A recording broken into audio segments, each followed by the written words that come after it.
War টুতে সেটা বড় কথা নয়, আপনি জানেন না আমি কোন বংশের ছেলে, কেষ্টদা করতে গাইলো। আজকে আমরা 3 বন্ধু এক লগে হইলাম, 3 তিকারা কামবিকারা, আজকে কিচ্ছু তো একটা হইব। এখন দেখতেছি রেলের টিকিট, একটা ফ্রেন্ড কলকাতা যাইবো।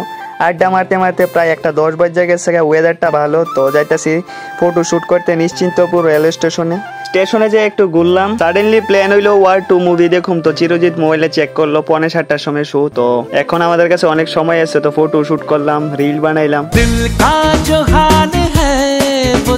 अकेले रहने में भी अलग ही मजा है। 6:30 বাজে, এখন আমরা মুভি দেখতাম যাইতেছি, টাইমে যাইতে পারুমনি সন্দেহ। তো আমরার লগে ভাবিজিও আছে, ওয়ার 2 তে কেষ্টদা সেটা বড় কথা নয়, আপনি জানেন না আমি কোন বংশের ছেলে, কেষ্টদা আমরার লগে পুরা স্ক্যাম হয়ে আছে গা। দেখ দিলে ভাই ওয়ার 2 ও আলপো স্ক্যামারটা কি কথা, কোন বাংলা কথা কো কাছে আমি ওয়ার 2 নামে ধূমকেতু দিয়েছে, হঠাৎ করে ঋত্বিক রোশনের জায়গাতে বসে দেব। গানে গানে যদি আমার মনের কথা তোমার মনের কাছে পৌঁছে যায়।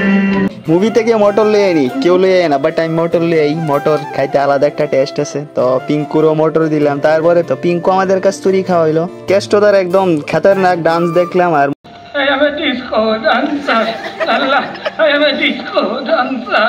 মুভিটা দেখে আমার কোনো ওয়ার্ড নাই যে কি তা কইতাম। একটু প্যান্টালোসে ঢুকলাম, তারপর গুটি গুটি পেয়ে গেলাম বটতলা নারিকেলের লিগা। আর যদি ভিডিওটা ভালো লাগে থাকে অবশ্যই লাইক করো। দেখা হইতেছে আবার নেক্সট ভিডিওতে, চলো বাই গাইস।